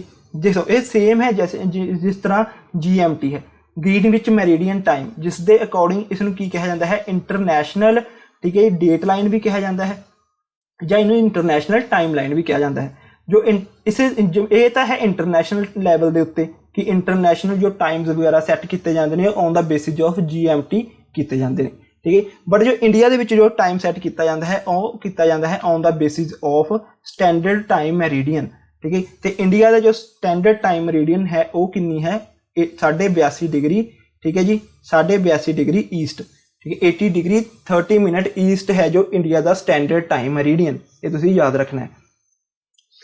देखो हर एक पेपर दे विच क्वेश्चंस का जो लैवल है वो चेंज होता रहता है। अगर कोई सिंपल पेपर आना तो क्वेश्चन आऊगा कि स्टैंडर्ड टाइम मैरिडियन है जो किस जगह चो पास होंगी है, तो सानू सिंपली स्टेट्स दे दी जाएंगियां, ठीक है, Uttar Pradesh. Standard time Meridian है जो सब तो क्लोजेस्ट होके कित्थों पास होंगी है, यह उत्तर प्रदेश के विचों पास होंगी है, ठीक है जी। तो उस तो बाद अगर पूछा जाता है कि स्टैंडर्ड टाइम मैरिडियन जो है वो, ठीक है जी, उत्तर प्रदेश के विच भी कित्थे हुंदी है, एंटर हुंदी है, जो क्लोजेस्ट होके निकलती है वो कित्थे हुंदी है, वो मिर्जापुर दे विच हुंदी है, ठीक है। मिर्जापुर नाम की एक जगह है उत्तर प्रदेश के विच। हुण अगर आप UPSC या PCS लैवल का पेपर देने उस विचों स्टेटमेंट्स पाउंदे ने तो वो जगह जो मिर्जापुर दे विच स्पैशल जगह है, ठीक है, उसका पुछ लैंदे ने। तो मिर्जापुर दे विच एक विलेज है, एक पिंड है जिसका नाम की है नैनी विलेज, ठीक है, नैनी विलेज है उसका पिंड का नाम। इस नैनी विलेज के विच एक किला पाया जाता है जिसका नाम की है शंकरागढ़ फोर्ट, शंकरागढ़ फोर्ट, ठीक है, शंकरागढ़ फोर्ट। देखो इस किले की जो जगह है, इस शंकरागढ़ फोर्ट नैनी विलेज के विचों होके जो इंडियन का स्टैंडर्ड टाइम मैरिडियन है वो स्टार्ट होंगी है, ठीक है। तो यह इस जगह तो ही सब तो क्लोजेस्ट निकलती है, ठीक है। ये किस जगह पर प्रेजेंट है, ये मिर्जापुर के विच प्रेजेंट है, तो मिर्जापुर कित्थे प्रेजेंट है, उत्तर प्रदेश के विच प्रेजेंट है, ये अपने याद रखना है। ਉਸ ਤੋਂ ਬਾਅਦ ਕੁਐਸਚਨ ਹੁੰਦਾ ਕਿ ਇੰਡੀਅਨ ਸਟੈਂਡਰਡ ਮੈਰੀਡੀਅਨ ਟਾਈਮ ਕਿੰਨੀਆਂ ਸਟੇਟਸ ਦੇ ਵਿੱਚੋਂ ਪਾਸ ਹੁੰਦੀ ਹੈ। ਜਿਸ ਪ੍ਰਕਾਰ ਆਪਾਂ ਨੇ ਟ੍ਰੋਪਿਕ ਆਫ ਕੈਂਸਰ ਪੜ੍ਹਿਆ ਸੀ ਉਹ ਕਿੰਨੀਆਂ ਵਿੱਚੋਂ ਪਾਸ ਹੁੰਦੀ ਸੀ, ਉਹ 8 ਸਟੇਟਸ ਦੇ ਵਿੱਚੋਂ ਪਾਸ ਹੁੰਦੀ ਸੀ। ਉਸੇ ਪ੍ਰਕਾਰ ਇੰਡੀਅਨ ਸਟੈਂਡਰਡ ਮੈਰੀਡੀਅਨ ਹੈ ਜੋ ਉਹ 5 ਸਟੇਟਸ ਦੇ ਵਿੱਚੋਂ ਪਾਸ ਹੁੰਦੀ ਹੈ। ਉਹ ਸਟੇਟਸ ਕਿਹੜੀਆਂ ਨੇ? UP, Uttar Pradesh, MP, Madhya Pradesh, Chhattisgarh, Orissa and Andhra Pradesh. ਇਹ ਐਂਟਰ ਹੁੰਦੀ ਹੈ ਉੱਤਰ ਪ੍ਰਦੇਸ਼ ਤੋਂ ਤੇ ਲੀਵ ਕਰਦੀ ਹੈ ਇੰਡੀਆ ਨੂੰ ਆਂਧਰਾ ਪ੍ਰਦੇਸ਼ ਤੋਂ, ਠੀਕ ਹੈ। ਤੇ ਐਮਪੀ ਦੇ ਨਾਲ ਤੁਸੀਂ ਕੁਐਸਚਨ ਯਾਦ ਰੱਖ ਸਕਦੇ ਹੋ ਕਿ ਐਮਪੀ ਦੇ ਵਿੱਚ ਸਭ ਤੋਂ ਜ਼ਿਆਦਾ ਫੋਰੈਸਟ ਏਰੀਆ ਪਾਇਆ ਜਾਂਦਾ ਹੈ ਇੰਡੀਆ ਦਾ। ਇੰਡੀਆ ਦਾ ਸਭ ਤੋਂ ਜ਼ਿਆਦਾ ਫੋਰੈਸਟ ਏਰੀਆ ਕਿਸ ਸਟੇਟ ਦੇ ਵਿੱਚ ਪਾਇਆ ਜਾਂਦਾ ਹੈ? That is in MP, Madhya Pradesh ਦੇ ਵਿੱਚ। ਤੇ ਸਭ ਤੋਂ ਜ਼ਿਆਦਾ ਜੋ ਸ਼ਡਿਊਲਡ ਟਰਾਈਬ ਪੋਪੂਲੇਸ਼ਨ ਵੀ ਮਿਲਦੀ ਹੈ ਉਹ ਵੀ ਐਮਪੀ ਦੇ ਵਿੱਚ ਮਿਲਦੀ ਹੈ, ਠੀਕ ਹੈ, ਕਿਉਂਕਿ ਸਭ ਤੋਂ ਜ਼ਿਆਦਾ ਜੰਗਲ ਵੀ ਇਸ ਨੇ ਤੇ ਕਬੀਲੇ ਵੀ ਇਸ ਵਿੱਚ ਹੀ ਰਹਿੰਦੇ ਨੇ, ਠੀਕ ਹੈ। ਤਾਂ ਸਭ ਤੋਂ ਜ਼ਿਆਦਾ ਸ਼ਡਿਊਲਡ ਟਰਾਈਬ ਵੀ ਕਿੱਥੇ ਮਿਲਦੀ ਹੈ? ਐਮਪੀ, ਮੱਧ ਪ੍ਰਦੇਸ਼ ਦੇ ਵਿੱਚ। ਤੇ ਸਭ ਤੋਂ ਜ਼ਿਆਦਾ ਜੰਗਲੀ ਇਲਾਕਾ ਵੀ ਕਿੱਥੇ ਮਿਲਦਾ ਹੈ? ਫੋਰੈਸਟ ਏਰੀਆ ਕਿੱਥੇ ਮਿਲਦਾ ਹੈ? ਮੱਧ ਪ੍ਰਦੇਸ਼ ਦੇ ਵਿੱਚ। ਇਹ ਆਪਾਂ ਨੇ ਯਾਦ ਰੱਖਣਾ ਹੈ। ਇਸ ਨੂੰ ਇੱਕ ਵਾਰੀ ਆਪਾਂ ਦੁਬਾਰਾ ਰਿਵਾਈਜ਼ ਕਰ ਲਈਏ। ਦੇਖੋ, ਇੰਡੀਆ ਦਾ ਜੋ ਨਾਰਥਰਨ ਮੋਸਟ ਪੁਆਇੰਟ ਹੈ ਡੈਟ ਇਜ਼ ਇੰਦਰਾ ਕੋਲ, ਇਹ ਸਿਆਚਿਨ ਗਲੇਸ਼ੀਅਰ ਦੇ ਵਿੱਚ ਪ੍ਰੈਜ਼ੈਂਟ ਹੈ। ਸਾਊਥਰਨ ਮੋਸਟ ਪੁਆਇੰਟ ਹੈ ਇੰਦਰਾ ਪੁਆਇੰਟ, ਠੀਕ ਹੈ, ਗ੍ਰੇਟ ਨਿਕੋਬਾਰ ਦੇ ਵਿੱਚ ਪ੍ਰੈਜ਼ੈਂਟ ਹੈ। ਅਗਰ ਪੁੱਛਿਆ ਜਾਵੇ ਕਿ ਇੰਡੀਅਨ ਮੇਨਲੈਂਡ ਦਾ ਜੋ ਸਾਊਥਰਨ ਮੋਸਟ ਪੁਆਇੰਟ ਹੈ ਡੈਟ ਇਜ਼ ਕੰਨਿਆ ਕੁਮਾਰੀ, ਇਹ ਕੈਪੇ ਕੈਮਰੋਨ, ਠੀਕ ਹੈ, ਇਸ ਦਾ ਦੂਸਰਾ ਨਾਮ ਹੈ। ਤੇ ਈਸਟਰਨ ਮੋਸਟ ਪੁਆਇੰਟ ਕਿਹੜਾ ਹੈ? ਕਿਬੁਤੂ, ਅਰੁਣਾਚਲ ਪ੍ਰਦੇਸ਼ ਦੇ ਵਿੱਚ। ਤੇ ਵੈਸਟਰਨ ਮੋਸਟ ਪੁਆਇੰਟ ਕਿਹੜਾ ਹੈ? ਗੌਹਰਮੋਤੀ, ਗੁਜਰਾਤ ਦੇ ਵਿੱਚ। ਇਸੇ ਪ੍ਰਕਾਰ ਜੋ ਇੰਡੀਆ ਦਾ ਸਟੈਂਡਰਡ ਟਾਈਮ ਮੈਰੀਡੀਅਨ ਕਿਹੜਾ ਹੈ? 82.5 ਡਿਗਰੀ, ਠੀਕ ਹੈ ਜੀ। ਦੇਖੋ ਸਿੰਪਲ ਪੇਪਰ ਦੇ ਵਿੱਚ ਉਹ ਪਾ ਦਿੰਦੇ ਨੇ 80 ਡਿਗਰੀ, 82.5 ਡਿਗਰੀ, 82 ਡਿਗਰੀ, 81 ਡਿਗਰੀ। ਤਾਂ ਤੁਸੀਂ ਯਾਦ ਰੱਖਣੀ 82.5 ਡਿਗਰੀ। ਬਟ ਹਾਈ ਲੈਵਲ ਦੇ ਪੇਪਰ ਵਿੱਚ ਉਹ ਕਨਫਿਊਜ਼ ਕੀ ਕਰਦੇ ਨੇ? 82.5 ਡਿਗਰੀ, ਠੀਕ ਹੈ ਜੀ, ਜਾਂ ਇਸ ਨੂੰ ਇਸ ਤਰ੍ਹਾਂ ਹੀ ਪਾ ਦਿੰਦੇ ਨੇ ਉਹ 82.5 degree East, 82.5 degree north West, ਇਹ ਪਾ ਦਿੰਦੇ ਨੇ। ਤਾਂ ਯਾਦ ਰੱਖਣਾ ਕਿ 82.5 ਡਿਗਰੀ ਈਸਟ ਹੈ ਇੰਡੀਆ ਦਾ ਸਟੈਂਡਰਡ ਟਾਈਮ ਮੈਰੀਡੀਅਨ।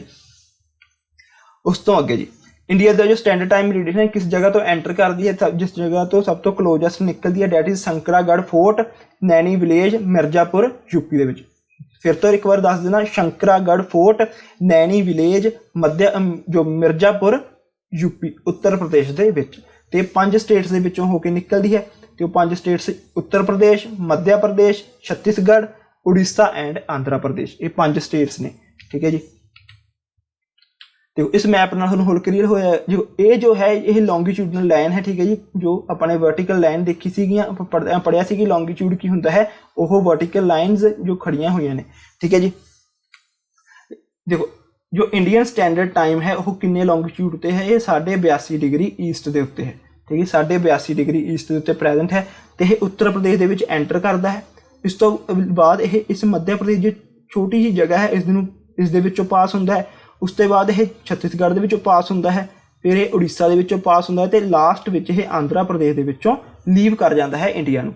ਤੇ ਇਸੇ ਕਨਫਿਊਜ਼ ਨਹੀਂ ਹੋਣਾ ਕਿ ਉਹਦੇ ਝਾਰਖੰਡ ਲਿਖਿਆ, ਝਾਰਖੰਡ ਵਾਲਾ ਏਰੀਆ ਇਹ ਹੈ, ਠੀਕ ਹੈ ਜੀ। ਇਹ ਜੋ ਪੁਆਇੰਟ ਹੈ ਇਹ ਹੈ ਝਾਰਖੰਡ ਵਾਲਾ, ਇਹਨਾਂ ਦਾ ਵਿੱਚ ਇਹਨਾਂ ਨੇ ਝਾਰਖੰਡ ਦੇ ਵਿੱਚ ਵੈਸੇ ਓਨਲੀ ਲਿਖਿਆ ਹੋਇਆ ਹੈ, ਪਰ ਇਹ ਜੋ ਸਾਰਾ ਏਰੀਆ ਹੈ ਇਸ ਲਾਈਨ ਤੱਕ, ਠੀਕ ਹੈ ਜੀ, ਇਸ ਲਾਈਨ ਤੱਕ ਇਹ ਸਾਰਾ ਕਿਸ ਦਾ ਹੈ? ਛੱਤੀਸਗੜ੍ਹ ਦਾ ਹੈ। ਤਾਂ ਉੱਤਰ ਪ੍ਰਦੇਸ਼ ਚੋਂ ਐਂਟਰ ਹੋਈ, ਮੱਧ ਪ੍ਰਦੇਸ਼ ਦਾ ਕੁਛ ਕੁ ਛੋਟਾ ਜਿਹਾ ਏਰੀਆ ਉਸ ਦੇ ਵਿੱਚੋਂ ਪਾਸ ਹੋਈ, ਫਿਰ ਛੱਤੀਸਗੜ੍ਹ ਦੇ ਵਿੱਚੋਂ ਪਾਸ ਹੋਈ, ਉੜੀਸਾ ਵਿੱਚੋਂ ਪਾਸ ਹੋ ਕੇ ਆਂਧਰਾ ਪ੍ਰਦੇਸ਼ ਚੋਂ ਇਹ ਬਾਹਰ ਨਿਕਲ ਗਈ। ਅਗਰ ਪੁੱਛਿਆ ਜਾਵੇ ਕਿ ਬੰਗਲਾਦੇਸ਼ ਦਾ ਟਾਈਮ, ਠੀਕ ਹੈ ਜੀ, ਪੀਰੀਅਡ ਜੋ ਹੈ ਉਹਨਾਂ ਦੀ ਸਟੈਂਡਰਡ ਟਾਈਮ ਲਾਈਨ ਹੈ ਉਹ ਕਿੰਨੀ ਹੈ? ਉਹ 90 ਡਿਗਰੀ ਲੌਂਗੀਟਿਊਡ ਦੇ ਉੱਤੇ ਪ੍ਰੈਜ਼ੈਂਟ ਹੈ ਬੰਗਲਾਦੇਸ਼ ਦੀ। ਇਹ ਤੁਸੀਂ ਯਾਦ ਰੱਖਣਾ ਹੈ। ਨੈਕਸਟ ਆਉਂਦਾ ਹੈ ਕਿ ਇੰਡੀਆ ਦਾ ਨਾਰਥ ਤੋਂ ਸਾਊਥ ਤੇ ਈਸਟ ਤੋਂ ਵੈਸਟ ਲੈਂਥ ਕਿੰਨੀ ਹੈ? ਮਤਲਬ ਦੇਖੋ, ਨਾਰਥ ਤੋਂ ਸਾਊਥ ਮਤਲਬ ਉੱਪਰ ਤੋਂ ਲੈ ਕੇ ਨੀਚੇ ਤੱਕ ਜੋ ਇੰਡੀਆ ਦੀ ਲੰਬਾਈ ਹੈ ਉਹ ਕਿੰਨੀ ਹੈ ਉਰੇ ਤੱਕ? ਤਾਂ ਇਹ ਕਿੰਨੀ ਹੈ? 3214 ਕਿਲੋਮੀਟਰ, ਠੀਕ ਹੈ ਜੀ। 3214 ਕਿਲੋਮੀਟਰ ਇੰਡੀਆ ਦੀ ਨਾਰਥ ਤੋਂ ਸਾਊਥ ਕਨੀ ਲੰਬਾਈ ਹੈ। ਉਸੇ ਪ੍ਰਕਾਰ ਜੋ ਇੰਡੀਆ ਦੀ ਈਸਟ ਤੋਂ ਵੈਸਟ ਕਨੀ, ਠੀਕ ਹੈ ਜੀ, ਚਾਹੇ ਤੁਸੀਂ ਵੈਸਟ ਤੋਂ ਈਸਟ ਲਾ ਸਕਦੇ ਹੋ ਚਾਹੇ ਈਸਟ ਤੋਂ ਵੈਸਟ ਕਨੀ, ਇਹ ਲੰਬਾਈ ਕਿੰਨੀ ਹੈ? ਇਹ 2933 ਕਿਲੋਮੀਟਰ ਹੈ, ਠੀਕ ਹੈ। 2933 ਕਿਲੋਮੀਟਰ ਹੈ east to west and 3214 kilometre ਹੈ ਨਾਰਥ ਟੂ ਸਾਊਥ। ਇਹ ਯਾਦ ਰੱਖਣਾ ਹੈ ਆਪਾਂ ਨੇ। ਦੇਖੋ, north to south 3214 kilometre and east to west that is 2933 kilometre, ਠੀਕ ਹੈ। 2933 ਕਿਲੋਮੀਟਰ ਹੈ ਈਸਟ ਟੂ ਵੈਸਟ। ਨੈਕਸਟ ਹੁੰਦਾ ਹੈ ਕਿ ਇੰਡੀਅਨ ਕੋਸਟ ਲਾਈਨ, ਮਤਲਬ ਕਿ ਜੋ ਤੱਟ ਰੇਖਾ ਹੁੰਦੀ ਹੈ, ਠੀਕ ਹੈ, ਜੋ ਸਮੁੰਦਰ ਦੇ ਨਾਲ ਬੀਚ ਲੱਗਦਾ ਏਰੀਆ ਲੱਗਦਾ ਹੈ, ਠੀਕ ਹੈ, ਇੰਡੀਆ ਦਾ, ਉਸ ਦੀ ਟੋਟਲ ਲੰਬਾਈ ਕਿੰਨੀ ਹੈ? ਇਨ ਇੰਡੀਅਨ ਮੇਨਲੈਂਡ, मतलब कि इंडिया की जो धरातल है उसके उपर उसकी कोस्ट लाइन की कुल लंबाई कितनी है, ये है 6100 किलोमीटर। देखो इस तो तुहानूं क्लीयर हो जाएगा। तो मेनलैंड का मतलब कि यह 9 स्टेट्स के विचों लंघदी है, उस नाल इन्हों ये ठीक है जी लगती है। एंड कितों स्टार्टिंग होंदी है गुजरात तो होंदी हुई यह जाती है गोवा दे सॉरी महाराष्ट्र के विचों, महाराष्ट्र के नाल दा एरिया कवर करके यह गोवा का एरिया कवर करती है। फिर यह कर्नाटक, केरला तो अगे तमिलनाडु के आंध्र प्रदेश तो अगे यह उड़ीसा, लास्ट है वैस्ट बंगाल। यह 9 स्टेट्स ने जिस दे नाल तट रेखा लगती है, ठीक कोस्ट लाइन। तो जो यह उरों इस जगह तो स्टार्ट करके वैस्ट बंगाल तक खत्म कर तक अगर इसकी लेंथ पूछी जाती है, यह है 6100 किलोमीटर। इसनों कहते हैं मेनलैंड, ठीक है जी, जो इसका धरातली एरिया है। देखो 9 स्टेट्स ने, गुजरात पहली, महाराष्ट्र दूजी, गोवा है जो तीजी, कर्नाटका चौथी, 5वीं केरला, 6वीं तमिलनाडु, 7वीं आंध्र प्रदेश, 8वीं Orissa and last one is West Bengal 9वीं। ये 9 स्टेट्स ने जिस दे नाल ठीक है कोस्ट लाइन लगती है। तो इसकी जो लंबाई है कितनी है 6100 किलोमीटर। पर अगे ट्विस्ट की आता है, अगर वो पूछते हैं कि टोटल कोस्ट लाइन कितनी है इंडिया की सिंपल, जिवें कि आपने पढ़िया कि साउथर्न मोस्ट पॉइंट पूछा उन्होंने सिंपल, तो अगर उन्होंने पूछा कि सिंपल कोस्ट लाइन कितनी है इंडिया की टोटल, तो वो कितनी आएगी, वो है 7516.6 किलोमीटर। ठीक है जी, 7516.6 किलोमीटर। देखो ये क्यों वध गई, क्योंकि यह 9 स्टेट्स के नाल नाल किस नूं ऐड अप करते हैं, लक्षद्वीप का area and Andaman and Nicobar का एरिया। ठीक है, इन्होंने दोनों आईलैंड्स की जो यूटिस के एरिया भी विच में ऐड करके कि टोटल कोस्ट लाइन कितनी बनती है 7516.6 किलोमीटर। ये तुसीं याद रखना है, मोस्ट इंपोर्टेंट क्वेश्चन है।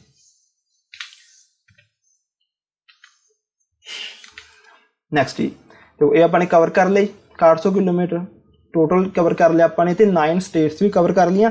अगर तुम एक बार फिर तो देखना चाहते हो देख सकते हो कि ने गुजरात, महाराष्ट्र, गोवा, कर्नाटका, केरला, तमिलनाडु, आंध्र प्रदेश, उड़ीसा एंड वैस्ट बंगाल। ये नेगियां 9 स्टेट्स जिन्हों विचों जिन्हों के नाल इंडियन कोस्ट लाइन लगती है, जिन्होंने ये टच करती है। देखो ये हो गए हुण टोटल जो इंडिया के 28 स्टेट्स ने, ठीक है 28 स्टेट्स ने, वो किहड़ियां ने, ठीक है। पंजाब की कैपिटल चंडीगढ़, उस दे नाल हरियाणा की भी कैपिटल चंडीगढ़। हिमाचल प्रदेश की capital Shimla. Uttarakhand capital Dehradun. Uttar Pradesh capital Lucknow. Rajasthan capital Jaipur. Gujarat capital Gandhinagar. Maharashtra capital Mumbai. Goa capital Panaji. Karnataka capital Bengaluru. Kerala capital Thiruvananthapuram. Tamil Nadu capital Chennai. Andhra Pradesh, देखो आंध्र प्रदेश की न्यू कैपिटल बनी है अमरावती। तो आंध्र प्रदेश है जो ये हुण नवीं जो बन लग्या है, ठीक है जी, स्टेट बन लग्या है जिस दियां 3 कहा जाता है कि 3 जो नेगियां कैपिटल्स रखियां जाणगियां। ठीक है जी, ये तुसीं याद रख सकते हो, ये करंट का है क्वेश्चन है। आंध्र प्रदेश एक ऐसा कैपिटल जो स्टेट बन लगी है जिस दियां 3 कैपिटल्स होणगियां पोलीटिकल। ठीक है जी, तो इस प्रकार जो उसकी पोलीटिकल कैपिटल अलग होगी तो 2 कैपिटल्स अलग होणगियां। इस तो अगे है तेलंगाना की कैपिटल है हैदराबाद। उड़ीसा की कैपिटल है भुवनेश्वर। छत्तीसगढ़ की कैपिटल है रायपुर। मध्य प्रदेश की भोपाल। इस तरह तुसी इस वीडियो में इस जगह पे पॉज करके 28 जो 8 स्टेट्स ने उसकी कैपिटल इस जगह पर लिखी हुई है, ठीक है, इन्हों अपनी बुक के नोटबुक के उपर लिख सकते हो। उसके नाल ही जो 8 यूनियन टैरेटरीज ने जिहड़ियां कि ने लद्दाख इसकी कैपिटल है ले। जम्मू एंड कश्मीर की श्रीनगर एंड जम्मू, ये विंटर तो समर की अलग है। इस तो अगे लक्षद्वीप की कावरती। अंडेमान एंड निकोबार की पोर्ट ब्लेयर। ठीक है, पुडुचेरी की, ठीक है पुडुचेरी ही है। ठीक है, इस प्रकार चंडीगढ़ की चंडीगढ़ एंड न्यू दिल्ली की न्यू दिल्ली है। तुसीं इन्हां 8 and Daman and Diu and Dadra and Nagar Haveli ये इकट्ठियां हो चुकी ने। ठीक है, हुण एक सेम एक यूटी बन चुकी है दोनों को कंबाइन करके। ये सारियां तुसीं लिख सकते हो अपनी इस वीडियो को इस जगह पर पॉज करके, ठीक है, इस मैप के जरिए। नैक्सट आउंदे हुण इस दियां नेबर कंट्रीज किहड़ियां ने इंडिया दियां टोटल 7 कंट्रीज नेबर ने। किहड़ियां Bangladesh, Pakistan, China, Nepal, Bhutan, Myanmar and Afghanistan. देखो इस दे लिए एक ट्रिक है, बचपन ठीक है। MBA बचपन MBA। BA का मतलब है बांग्लादेश, CH का मतलब चाइना, PA का मतलब पाकिस्तान, N का मतलब नेपाल, M का मतलब म्यांमार, B का मतलब भूटान एंड A का मतलब अफगानिस्तान। ਇਹ ਇਸ ਟ੍ਰਿਕ ਦੇ ਨਾਲ ਤੁਸੀਂ ਇਸ ਦੀਆਂ 7 ਜੋ ਕੰਟਰੀਜ਼ ਨੇ ਨੇਬਰ ਕੰਟਰੀਜ਼ ਉਸ ਨੂੰ ਯਾਦ ਕਰ ਸਕਦੇ ਹੋ ਇੰਡੀਆ ਦੀਆਂ।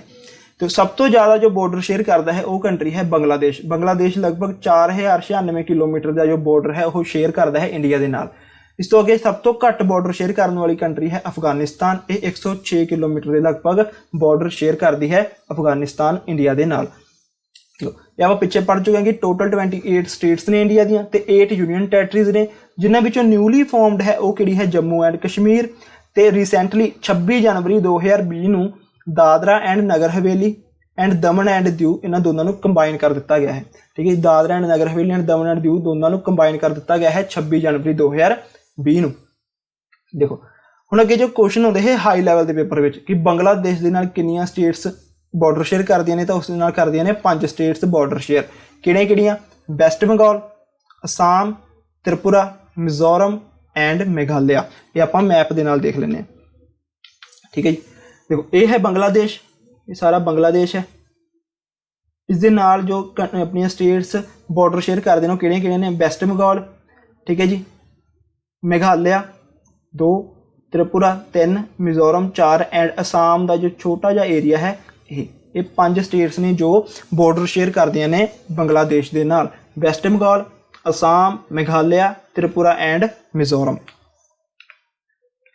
ਠੀਕ ਹੈ ਜੀ, ਇਹ ਨੇਗੀਆਂ 5 ਸਟੇਟਸ ਜੋ ਬਾਰਡਰ ਸ਼ੇਅਰ ਕਰਦੇ ਨੇ ਬੰਗਲਾਦੇਸ਼ ਦੇ ਨਾਲ। ਉਸ ਤੋਂ ਅੱਗੇ ਆਉਂਦੇ ਨੇ ਕਿ 3 ਸਟੇਟਸ ਜੋ ਪਾਕਿਸਤਾਨ ਦੇ ਨਾਲ ਬਾਰਡਰ ਸ਼ੇਅਰ ਕਰਦੀਆਂ ਨੇ। ਪਾਕਿਸਤਾਨ ਦੇ ਨਾਲ 3 ਸਟੇਟਸ ਐਂਡ 2 ਯੂਨੀਅਨ ਟੈਰੀਟਰੀਜ਼ 2 ਕੇਂਦਰ ਸ਼ਾਸਿਤ ਪ੍ਰਦੇਸ਼ ਨੇ ਜੋ ਆਪਣਾ ਬਾਰਡਰ ਸ਼ੇਅਰ ਕਰਦੇ ਨੇ। ਉਹ ਕਿਹੜੇ ਨੇ, ਪੰਜਾਬ, ਰਾਜਸਥਾਨ, ਗੁਜਰਾਤ। ਇਹ 3 ਸਟੇਟਸ ਨੇ ਤੇ 2 ਯੂਟੀਜ਼ ਕਿਹੜੀਆਂ ਨੇ, ਜੰਮੂ ਐਂਡ ਲਦਾਖ। ਇਹ ਵੀ ਤੁਹਾਨੂੰ ਮੈਪ ਤੇ ਇੱਕ ਵਾਰ ਦਿਖਾ ਦਿੰਦਾ ਮੈਂ। ਦੇਖੋ ਇਹ ਹੈ ਗੁਜਰਾਤ, ਰਾਜਸਥਾਨ, ਪੰਜਾਬ, ਇਹ ਹੈ ਪਾਕਿਸਤਾਨ ਇਸ ਜਗ੍ਹਾ। ਤਾਂ ਇਹ 3 ਸਟੇਟਸ ਨੇ ਜੋ ਕਿ ਆਪਣਾ ਬਾਰਡਰ ਸ਼ੇਅਰ ਕਰਦੀਆਂ ਨੇ ਪਾਕਿਸਤਾਨ ਦੇ ਨਾਲ ਤੇ 2 ਯੂਨੀਅਨ ਟੈਰੀਟਰੀਜ਼ ਨੇ ਜੰਮੂ ਐਂਡ ਲਦਾਖ। ਇਹ ਦੋਨੇ ਨੇ ਜੋ ਪਾਕਿਸਤਾਨ ਨਾਲ ਆਪਣਾ ਬਾਰਡਰ ਸ਼ੇਅਰ ਕਰਦੀਆਂ ਨੇਗੀਆਂ। ਠੀਕ ਹੈ ਜੀ, ਇਹ ਆਪਣਾ ਤੁਸੀਂ ਲਿਖ ਲੈਣਾ, ਨੋਟ ਕਰ ਲੈਣਾ। ਉਸ ਤੋਂ ਅੱਗੇ ਆਉਂਦਾ ਹੈ ਕਿ 4 ਸਟੇਟਸ ਨੇ ਜੋ ਚਾਈਨਾ ਦੇ ਨਾਲ ਬਾਰਡਰ ਸ਼ੇਅਰ ਕਰਦੀਆਂ ਨੇ ਤੇ ਇੱਕ ਯੂਟੀ ਹੈ। ਠੀਕ ਹੈ, ਜੋ ਬਾਰਡਰ ਸ਼ੇਅਰ ਕਰਦੀ ਹੈ ਡੈਟ ਇਜ਼ ਲਦਾਖ। ਲਦਾਖ ਉਹ ਯੂਟੀ ਹੈ ਜੋ ਕਿ ਚਾਈਨਾ ਦੇ ਨਾਲ ਆਪਣਾ ਬਾਰਡਰ ਸ਼ੇਅਰ ਕਰਦੀ ਹੈ। ਤੇ 4 ਸਟੇਟਸ ਕਿਹੜੀਆਂ ਨੇ, ਹਿਮਾਚਲ ਪ੍ਰਦੇਸ਼, ਉੱਤਰਾਖੰਡ, ਸਿੱਕਿਮ ਐਂਡ ਅਰੁਣਾਚਲ ਪ੍ਰਦੇਸ਼। ਇਹ 4 ਸਟੇਟਸ ਨੇ ਜੋ ਚਾਈਨਾ ਦੇ ਨਾਲ ਆਪਣਾ ਬਾਰਡਰ ਸ਼ੇਅਰ ਕਰਦੀਆਂ ਨੇਗੀਆਂ। ਠੀਕ ਹੈ, ਇਹ ਹੈ ਚਾਈਨਾ ਜੀ। ਠੀਕ ਹੈ, ਚਾਈਨਾ ਦੇ ਨਾਲ ਸ਼ੇਅਰ ਕਰਨ ਵਾਲੇ ਕਿਹੜੇ ਨੇ, ਇੱਕ ਯੂਟੀ ਹੈ ਲਦਾਖ। ਉਸ ਤੋਂ ਅੱਗੇ ਸਟੇਟਸ ਕਿਹੜੇ ਨੇ, ਹਿਮਾਚਲ ਪ੍ਰਦੇਸ਼, ਉੱਤਰਾਖੰਡ, ਸਿੱਕਿਮ ਐਂਡ ਅਰੁਣਾਚਲ ਪ੍ਰਦੇਸ਼। ਇਹ 4 ਸਟੇਟਸ ਨੇ ਜੋ ਆਪਣਾ ਬਾਰਡਰ ਸ਼ੇਅਰ ਕਰਦੀਆਂ ਨੇ ਚਾਈਨਾ ਦੇ ਨਾਲ। ਨੈਕਸਟ ਆਉਂਦੀ ਹੈ ਨੇਪਾਲ। ਨੇਪਾਲ ਦੇ ਨਾਲ 5 ਜੋ ਸਟੇਟਸ ਨੇ ਆਪਣੀਆਂ ਬਾਰਡਰ ਸ਼ੇਅਰ ਕਰਦੇ ਨੇ ਕਿਹੜੇ, ਬਿਹਾਰ, ਉੱਤਰਾਖੰਡ, ਉੱਤਰ ਪ੍ਰਦੇਸ਼, ਸਿੱਕਿਮ ਐਂਡ ਵੈਸਟ ਬੰਗਾਲ। ਇਹ 5 ਸਟੇਟਸ ਨੇ ਜੋ ਆਪਣਾ ਬਾਰਡਰ ਸ਼ੇਅਰ ਕਰਦੀਆਂ ਨੇ ਨੇਪਾਲ ਦੇ ਨਾਲ। ਤੇ ਇੱਕ ਵਾਰ ਮੈਪ 'ਚ ਆਪਾਂ ਚੈੱਕ ਕਰ ਲੈਂਦੇ ਹਾਂ ਕਿਹੜੇ ਨੇ ਨੇਪਾਲ ਦੇ ਨਾਲ, ਉੱਤਰਾਖੰਡ, ਠੀਕ ਹੈ ਜੀ, ਉੱਤਰ ਪ੍ਰਦੇਸ਼, ਬਿਹਾਰ, ਸਿੱਕਿਮ। ਇਹ ਹੋ ਗਈਆਂ 4। ਤੇ ਇਸ ਤੋਂ ਇਲਾਵਾ ਕੁਝ ਪਾਰਟ ਹੈ ਜੋ ਕਰਦਾ ਹੈ ਵੈਸਟ ਬੰਗਾਲ ਦਾ। ਇਹ ਦੇਖੋ ਆ ਜੋ ਹਰਾ ਜਿਹਾ ਪਾਰਟ ਹੈ ਥੋੜਾ ਇਹ ਨੇਪਾਲ ਦੇ ਨਾਲ ਸ਼ੇਅਰ ਕਰਦਾ ਹੈ। ਤਾਂ 5 ਸਟੇਟਸ ਕਿਹੜੀਆਂ ਨੇ, ਉੱਤਰਾਖੰਡ, ਉੱਤਰ ਪ੍ਰਦੇਸ਼, ਬਿਹਾਰ, ਵੈਸਟ ਬੰਗਾਲ ਐਂਡ ਸਿੱਕਿਮ। ਦੇਖੋ ਮੈਪ ਮੈਂ ਇਸ ਲਈ ਦਿਖਾ ਰਿਹਾ ਕਿ ਤੁਹਾਨੂੰ ਹੋਰ ਵੀ ਜ਼ਿਆਦਾ ਕਲੀਅਰ ਹੋ ਜਾਏ। ਅਗਰ ਇੱਕ ਵਾਰੀ ਮੈਪ ਤੁਹਾਡੇ ਦਿਮਾਗ 'ਚ ਛਪ ਗਿਆ, ਠੀਕ ਹੈ ਜੀ, ਤੁਹਾਨੂੰ ਸਾਰਾ ਸਮਝ ਆ ਗਿਆ, ਤਾਂ ਤੁਹਾਨੂੰ ਰੱਟਾ ਮਾਰਨ ਦੀ ਕੋਈ ਲੋੜ ਹੀ ਨਹੀਂ ਹੈਗੀ। ਨੈਕਸਟ ਜੀ, ਅੱਗੇ ਆਉਂਦੀਆਂ ਨੇ 4 ਸਟੇਟਸ ਜੋ ਕਿ ਭੂਟਾਨ ਦੇ ਨਾਲ ਆਪਣਾ ਬਾਰਡਰ ਸ਼ੇਅਰ ਕਰਦੀਆਂ ਨੇ। ਉਹ ਕਿਹੜੀਆਂ ਨੇ, ਵੈਸਟ ਬੰਗਾਲ, ਸਿੱਕਿਮ, ਅਰੁਣਾਚਲ ਪ੍ਰਦੇਸ਼ ਐਂਡ ਅਸਾਮ। ਇਹ 4 ਸਟੇਟਸ ਨੇ ਜੋ ਆਪਦਾ ਬਾਰਡਰ ਸ਼ੇਅਰ ਕਰਦੀਆਂ ਨੇ ਭੂਟਾਨ ਦੇ ਨਾਲ। ਦੇਖੋ ਇਹ ਵੀ ਆਪਾਂ ਇੱਕ ਵਾਰ ਮੈਪ 'ਚ ਦੇਖ ਲੈਂਦੇ ਹਾਂ। ਦੇਖੋ ਇਹ ਹੈ ਕੰਟਰੀ ਭੂਟਾਨ।